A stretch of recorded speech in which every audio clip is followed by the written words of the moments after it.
The Baltimore Ravens are getting healthier, and that's a problem for the rest of the NFL. We talk about why and so much more coming up next year on Locked On Ravens.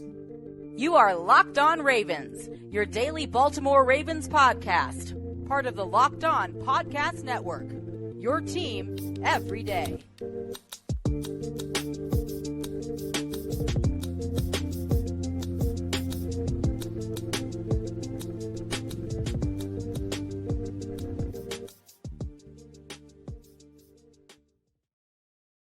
Welcome into another edition of Locked On Ravens, your daily Baltimore Ravens podcast. I'm your host, Kevin Ostreicher of Ravens Wire here on the Locked On Podcast Network, your team every day. As always, thank you so much for being here with us, making us your first listen each and every day on this Purple Friday. We are free and available all podcasting platforms, including over in video form on YouTube, where you can subscribe for free, both video form, audio form, as well as if you want us to support our work over on Subtext. You can do that as well. Today's episode of Locked On Ravens is brought to you by PrizePicks, the easiest and most exciting way to play daily fantasy sports. Go to prizepicks.com/LockedOnNFL and use code all lowercase LockedOnNFL for a first deposit match up to $100. And it is Purple Friday, and that means Qadry Ismail, former Baltimore Ravens wide receiver, and of course Super Bowl champion, back with us here today. The Ravens are 3-1 Q. Could have been 4-0, but they did to themselves in week 3. You can be honest about that. But they bounced back in a big way against Cleveland. They're 2-0 in their division, looking to make it 3-0 this week against the Steelers.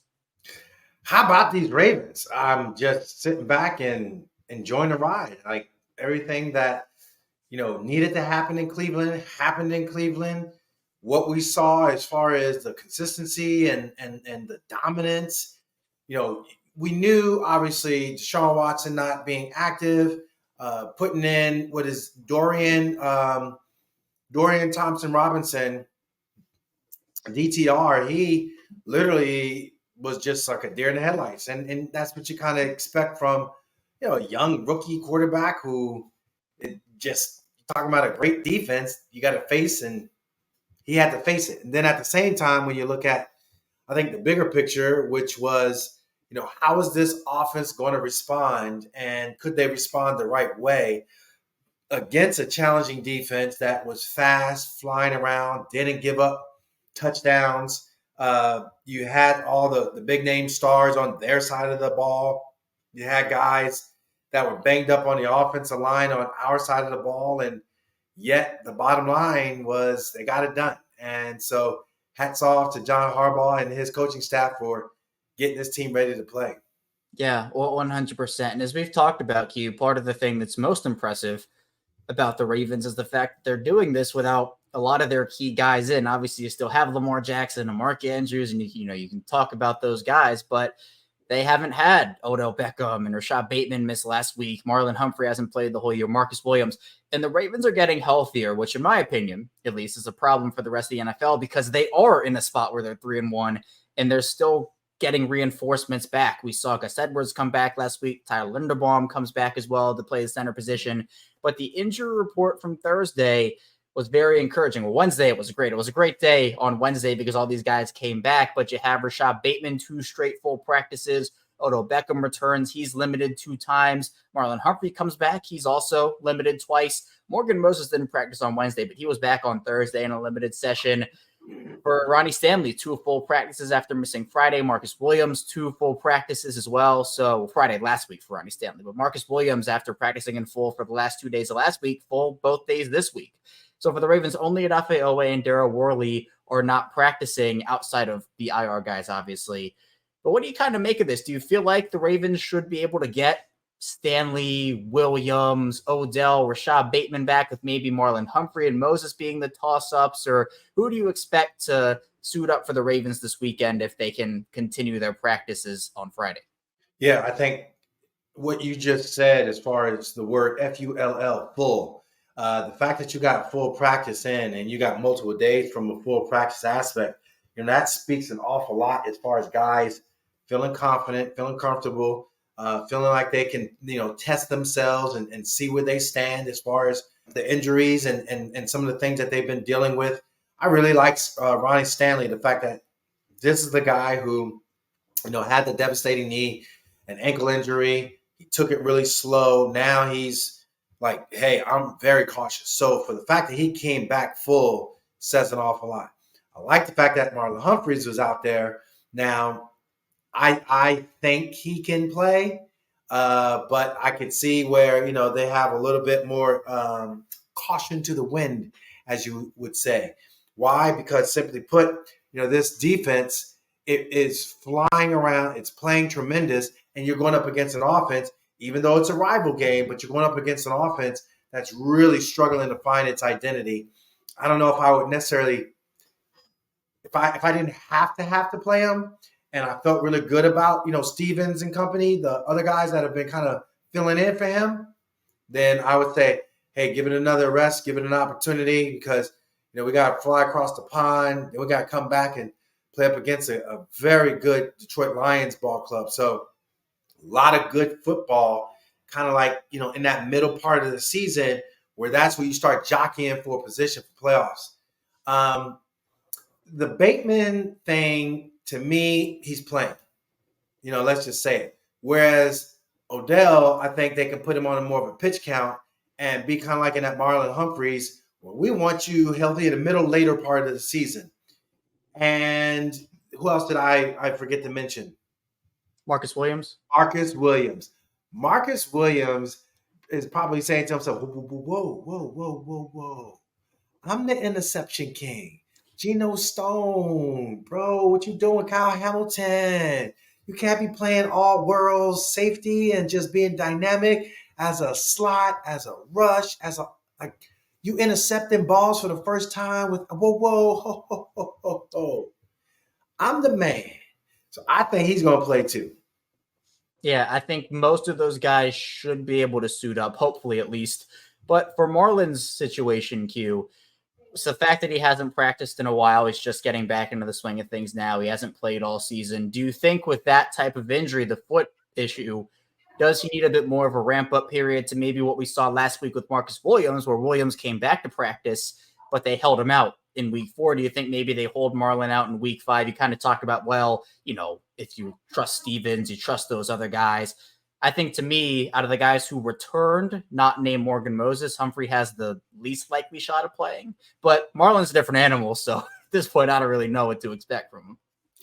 I think for Marlon, it could be a situation where, he went out to practice and tested himself outside of the eyes of the media. Once the media viewing part of the practice was over with, I think, what we saw in the viewing part of the practice shows me that he was really doing some ramp up type movement. This isn't, a guy who is unfamiliar with getting his body right. And so I think he kind of did some things, and not that it's bad. It's all positive. I just think that, Marcus Williams, it was probably a little bit different when it came to the bigger picture, which the bigger picture for him is, that's a torn pectoral muscle. Whereas you're talking about a guy who is healthy off of surgery and has been out for a while. And, that ramp up period is a lot different than where Marcus Williams is at. Sure. Yeah, I agree with that 100%. And speaking of these injuries, Morgan Moses was the one from week 4 that I think people were the most concerned about, that did not practice on Wednesday. People are saying, well, maybe he doesn't play this week, but he returns on Thursday. And he's someone who's been very durable over the course of his career. With the shoulder type of thing, and obviously we don't know exactly what it is, but is that a situation where maybe you played a little bit caution with him? You say, look, we're going to rest you for this week. If Stanley comes back, that maybe changes some things too, with moving McCary over to the right side if you need to. Or if, he's good enough to go and he says he's good, you just put him out there. So that might be a game day. That might be a scenario where you go out there and let's test it. Let's see where you're at. And if you feel like you can't, get that good, strong punch, shut that thing down. We don't need you right now, bro. You're talking about a team that is a wounded dog. And Mike Tomlin is laying down the smackdown, both verbally, through the media, I'm sure at practices as well, saying how his team needs to be more physical and all that. And so I think that's where, you're going to see a lot more physicality. You're going to see a lot more want to from this team. And it's a rival game too. So, let's test it out. Let's see where you're at, come game day. Let it be a game. Let it be a game time decision. and trust that Morgan Moses will do the right thing and not try to just play just for the sake of playing.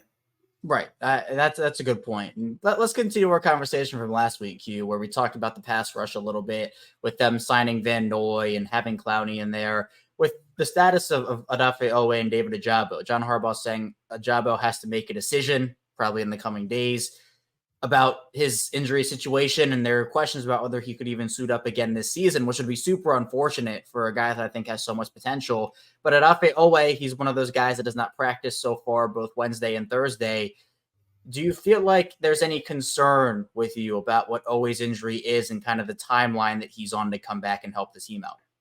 Yeah, I think, there's some big concern for both Odafe Owe and David Ajabo. And, these are guys who super, super talented athletes. But I think, again, I'm beating the dead horse and I don't care. Training does everything. Either going to help you or hurt you. It's going to set you up to, not be able to get back out as fast as you want. And I think there's a delicate, balance to the healing work, but then also the healing work turns into training, and then you're patterning in bad patterns. And now you got these, these finely tuned F1 racing, fine-tuned engine, best of the best, just out there ready to go. Now, if it was NASCAR, sure, you just throw some other parts in there and, restrictor plate, let them play. But this is different. This is like Formula One racing. This is like, high level, best of the best type ish. And so I think for both of them, you got to use caution, throw caution to the wind, but then also look at the bigger picture. And that bigger picture might be like, hey, what are you doing as far as helping yourself? Because anytime you start talking about, it's like, well, there's got to be a decision to be made. That tells me they feel like they're doing everything to help them. But for the player, it's now up here, which is total BS. It's how you're training me, and my body is telling me I'm not ready.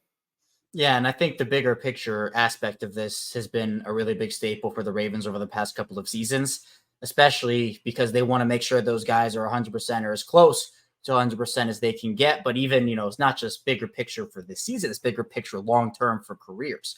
So there are two different aspects of that 100%. But coming up in the second segment, we'll be talking about a week 4 wrap-up. The Ravens beating the Browns 28-3. Something should have stayed tuned. Plenty to talk about on Locked On Ravens. But first, this episode is brought to you by Bird Dogs, and Bird Dogs make you look really good. I have a bunch of different Bird Dogs, and the stretch khaki shorts are my favorite personally because they give you a bunch of freedom of movement. I don't really like the shorts that are super tight and you can't move around in them. The khaki shorts from Bird Dogs, the stretch khakis, are actually designed to fit slimmer through the thigh and leg, giving you that truly sculpted look. And Bird Dog shorts do the exact same thing as Lululemon, but they actually fit way better. And even the regular shorts, right? They're stiff. They have that restricting cotton.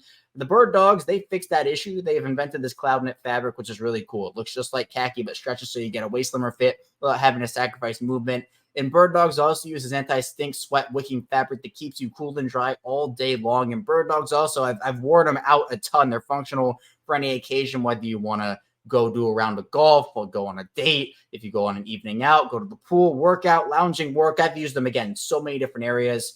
Go to birddogs.com/LockedOnNFL or enter promo code LockedOnNFL at checkout for a free Bird Dogs water bottle with your order. That's birddogs.com/LockedOnNFL for a free water bottle at checkout. You want to take your Bird Dogs off, we promise you. We're back to our second segment. Locked On Ravens. Kevin Oshak still here with Qadry Ismail and Q. As I kind of mentioned in the first segment, I feel like it's a problem for the rest of the NFL. The Ravens are getting healthier because they've done their work this year with guys going down, guys coming in and out of the lineup. And in week 4 against the Browns, Linderbaum came back and Gus Edwards came back, but they were still missing Ronnie Stanley and Marcus Williams and Marlon Humphrey and Odell and Rashad Bateman, and the list goes on and on and on. But they go out there, and yes, it was against a 5th-round rookie and Dorian Thompson-Robinson. Yes. Deshaun Watson, I think he was medically cleared, but he himself did not feel ready to go out there. Right. But regardless, the defense played lights out, and I think that with everything that's gone on, Lamar had a huge bounce back week in a spot that we said that he had to bounce back in. So what were your overall impressions of, again, a team that was shorthanded going into opposing AFC North territory and taking it to their division rival? What gets me is that Lamar, the way in which they played, the way in which he was calculated and surgical with it, the no wasted steps, to use the Kobe Bryant analogy, as far as watching Michael Jordan, like that's what we saw as far as Lamar and what he did.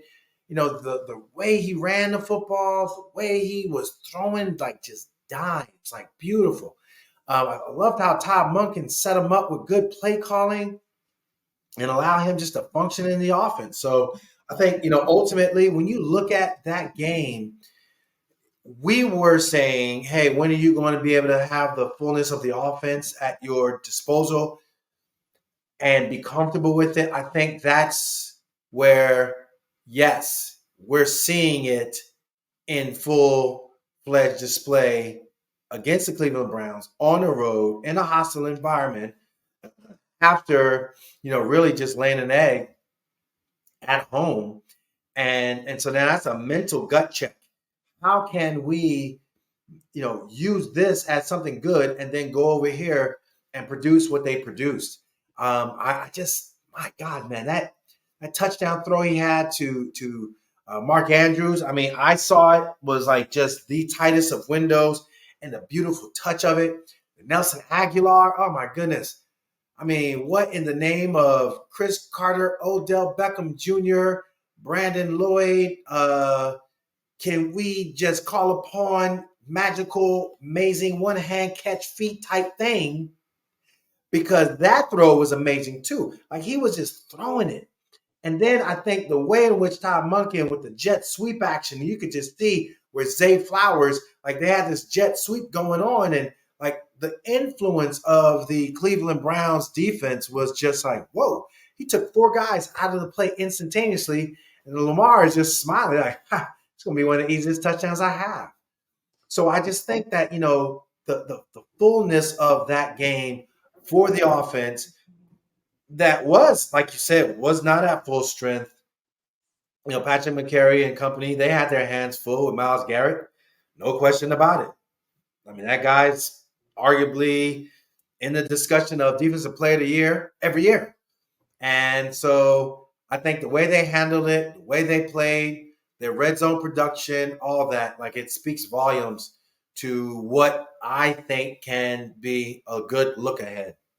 Yeah, and speaking of smiling, Zay Flowers, after every single play he's involved in, he's beaming, he's glowing and smiling. He's having fun out there. Lamar's having fun out there. And that's when the Ravens and honestly most players are at their best, when they're locked in and having fun. And for me, we saw that over the course of this game, but there was some controversy coming out of this from the offensive side of the ball. And I wanted to get your opinion on that, Q.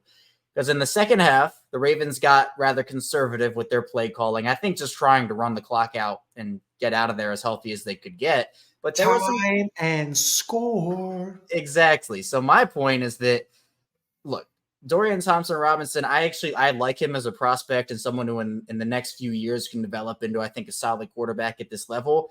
But him, a game day notification probably that he was starting against this Ravens defense that was clicking on all cylinders. Nick Chubb is no longer there. And I'm not using injuries as an excuse because we're not using them as an excuse for the Ravens. But there was nothing in that Browns offense, especially what I saw in the first half, that was striking fear in me that, oh, yeah, if the Ravens go 3 and out, the Browns offense is going to go and take it to the Ravens defense. That was never a thought of mine. And the Ravens were conservative and scored in the last couple possessions anyway, so it didn't even matter.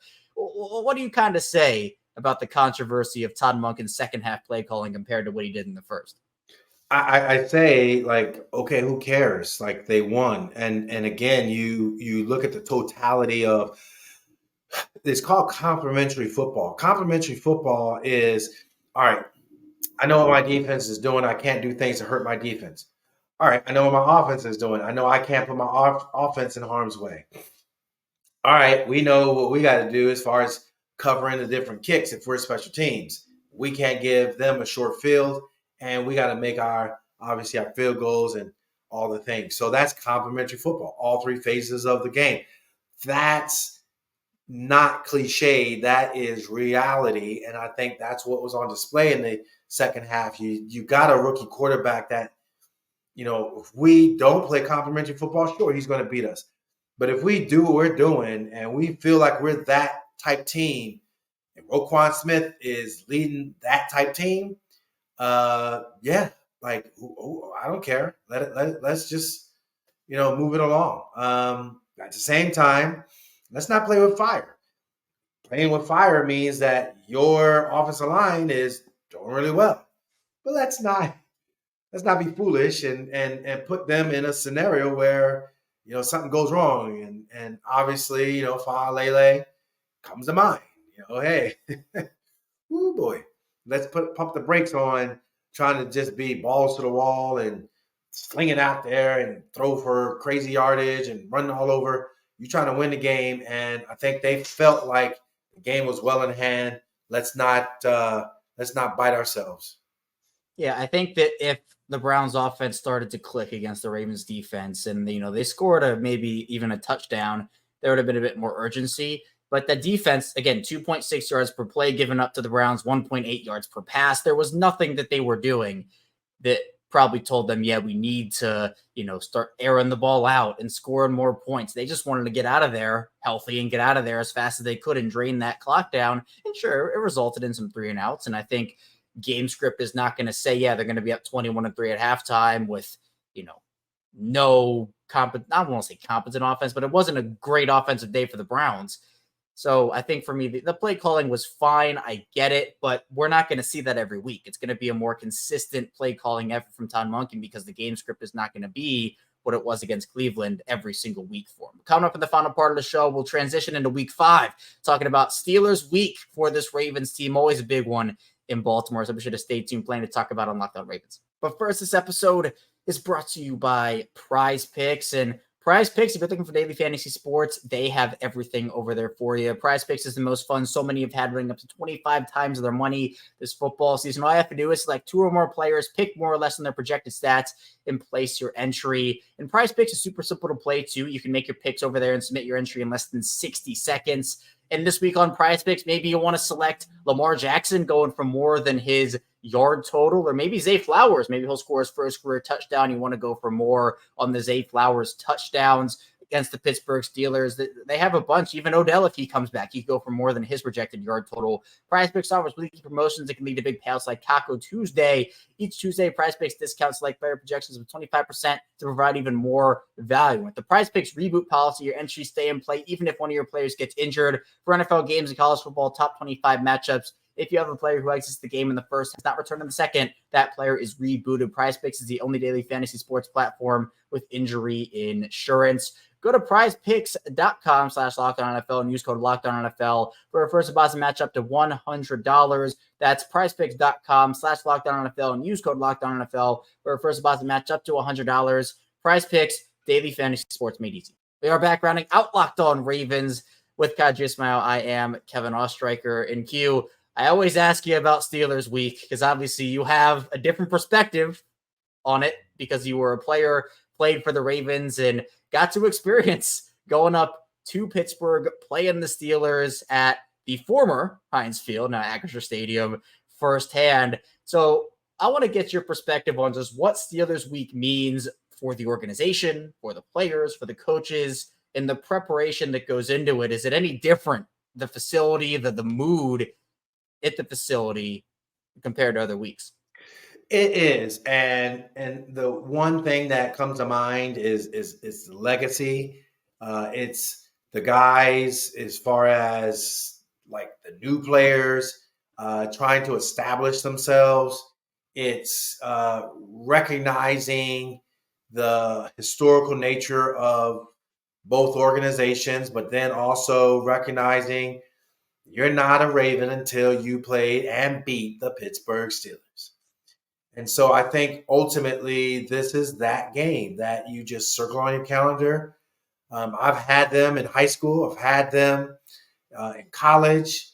And yeah, to a certain degree, I had some in the pros where it was Minnesota and Green Bay.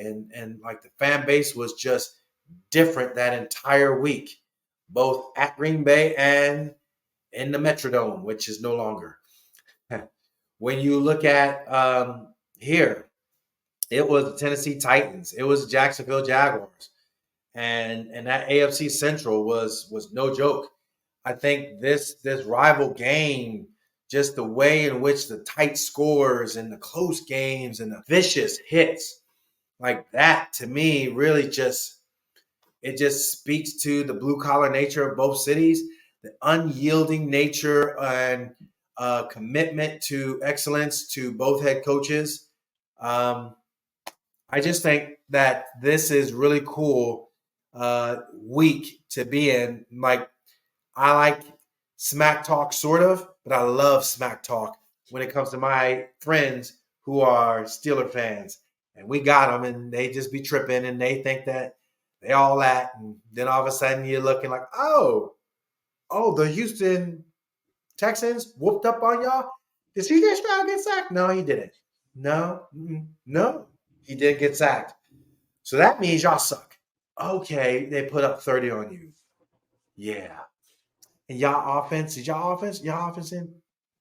Oh, you're having issues with your quarterback, whether or not he's healthy. So there's some things there that, they're going to be dealing with that I'm sure it's just going to be on, because I promise you, we come away with that 1-point victory, you can't tell me nothing. I'm just going to make sure every Steeler fan knows it.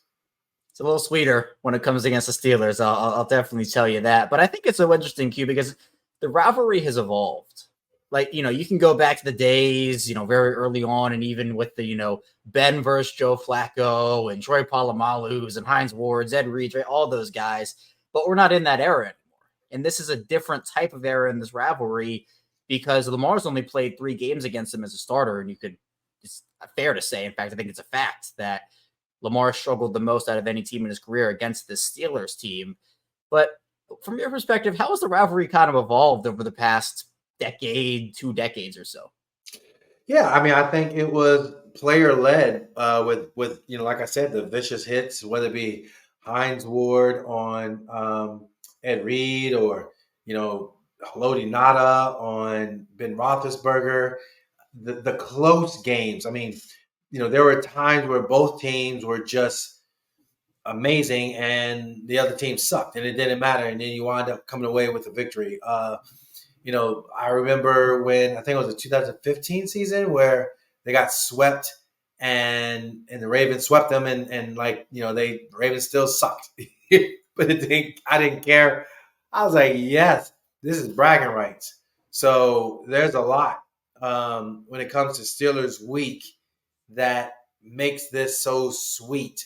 I think also, the 2 head coaches, they give guys who haven't been here a really good understanding of what it's like to play, for the Ravens, for the Steelers, and it's Steelers week. I think they're master motivators. I think that they really do a phenomenal job of like presenting, hey, this is who we are and this is what we got to do. Let's not blow it. Let's not blow this opportunity. And for the most part, you mentioned there are a couple of times when one team just blows out the other, but they're close, physical, hard fought. And when that Renegade starts playing, it's a different atmosphere over there, isn't it? I hate Renegade, period. And like the times that I heard it, it was like, I remember Joe Flacco even was quoted as saying, yeah, they play that damn song. And you're like, and, I think it was the playoffs where, the Ravens jumped up on them, was it 21-7 or 3 or something like that. And they started playing Renegade and they played it multiple times and they came back and beat us. And I mean, I was just pissed, like just sick. And you just feel it. It's Steeler week, man. It's Steeler week. Yep, going up there is always huge. But about this game, Q, the Steelers that you talked about got pretty badly beat by Houston, which I think was actually a pretty big shock. Now, the Texans, I think, are going to be good. But, again, this is a rookie quarterback, rookie head coach, and their first month against an established team for the most part. Kenny Pickett in his second season.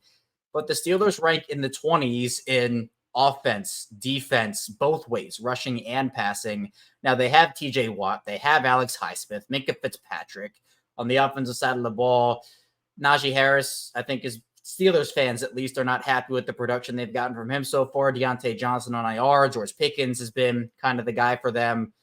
It feels like the Ravens are in an advantageous spot because the Steelers are trying to find their identity on offense, and the Ravens defense is playing lights out right now. Plus the fact that even though Lamar has struggled against the Steelers, this is the best pass catching group, especially if Odell and Rashad Bateman can come back, that he's had going into Pittsburgh. And the defense just gave up 30 to the Texans. So I think Mike Tomlin, he's a great coach because as much as we're talking about all that, he's aware of it and can fix it. And so that's what I think scares me, is that he's a good fixer. Those teams aren't going to give up on him.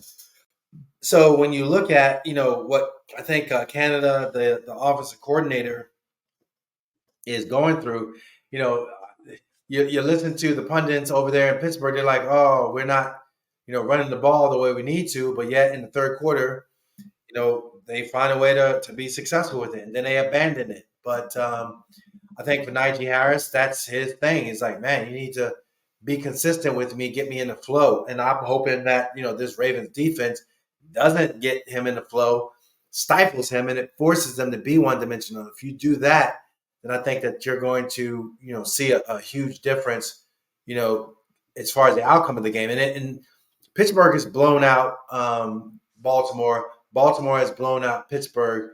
And both times it was kind of like odd because everybody was like, oh, it's going to be a tight game. I know I'm probably going to make a prediction, coming up, but I think this game here is the potential to be a blowout game, or it'll fall right back into that category as just, hey, another back and forth, hard fought rival game. But I'm kind of leaning towards it being a blowout. Yeah, you knew what was coming. I have to ask you for that prediction. And this Steelers week in particular, I think, is huge because not only can they move to 4-1, but as we've talked about all the time over the course of this first month, even when the schedule came out, they're done with their AFC North road games after this week. They've beaten the Bengals. They've beaten the Browns. They can go 3-0 in the first 5 weeks against their division, all on the road. And it sets them up for a nice 3-game homestand later in the season against these same teams. So I think it's even bigger in that regard. But I think it's a way for the Ravens to catch the Steelers early while they're still trying to figure things out. You mentioned Matt Canada over there. There's been a lot of controversy about how he's called this offense. He said the Steelers are built to play from behind, which I think was a weird comment considering, they just got blown out by the Texans. You mentioned it could be a blowout game here. Are you going to go with that and say it'll be a blowout this week? Yeah, I just think with all the things that are happening in Pittsburgh, they're trying to find themselves. And sometimes when a team like the Ravens came off of a loss at home, didn't look, good, but then goes in not at full strength and mentally locks in and plays good, I think it's like, hey, man, we can't worry about other teams. We're rising up. Whereas the other team, who is kind of like just wading in the water, I think that's where you jump on them. You don't let up. You recognize all the things that are in front of you for a positive for yourself. So yeah, like, let's go. I think this is an opportunity for them meaning the Ravens, to show out, and I think it could be a blowout. I think it's AFC North games are always going to be like, I don't think we're going to see a 40-15 blowout. That'd be kind of crazy, honestly, if it happened. But I do think the Ravens win this one, and I think they win it more handily than some people might think, considering it is Ravens Steelers. I'll say 27-17. Ravens will win this one in Pittsburgh. If I had to give a score, skip it. I'm just going to do the blowout thing. I'm going to say the Ravens 35, Pittsburgh, I mean, Pickett hurt and all that, and he's kind of, battling and all that, and they're going to replace him with Mitch Trubisky, and he's going to be seeing ghosts because he's going to be like, oh my God, Patrick Queen and Roquan, and they just intercept me all the time, and I'm scared, and they hurt when they hit me. And I just think it's going to be like just 35. I'm going to say 35-9. I'd love that. I would love that if that were the case. 3 field goals. That would an ode to Justin Tucker kicking 3 field goals and not anything else. Justin Tucker was the Ravens offense for a while when the Ravens figuring out their red zone woes under Greg Roman. So for Boswell to be their entire offense under Matt Canada, feels like the Canada situation is almost similar to what the Ravens went through with Roman last year when probably shouldn't still be there. But hey, you know what? If it helps the Ravens, I'm totally fine with that. So yeah. I'm on board, but I would love that that prediction. I'm on board with it. And I appreciate you hopping on with me talking Ravens football. And hopefully we'll be talking next week and the Ravens will have gone to 4-1. They will have gone to 3-0 in the AFC North. And they'd be in good position to win that division, I think, if that's the case. Yeah, I mean, I think it sets everything up for them. And that's where, go out, focus in, get it done, and build your lead. Yeah, that's the key. Continue stacking wins, momentum, and everything else. But again, thank you, Q. I appreciate you. Be sure to follow Q on Twitter at I am Qadry Ismail and check out all the other things he is working on. Of course, the link will be in the description below to check out all of Q's work. But that's all I have for you here today on Locked On Ravens. Thank you so much for tuning in. Be sure to subscribe on YouTube, audio form. We are free. No worries about anything there. And we do 5 days a week plus more Ravens content. When we get back here, we'll do a Sunday live stream after the Ravens and Steelers matchup, talking everything that happened in that game. So be sure to stay tuned for that. I'll see you right back here then on Locked On Ravens.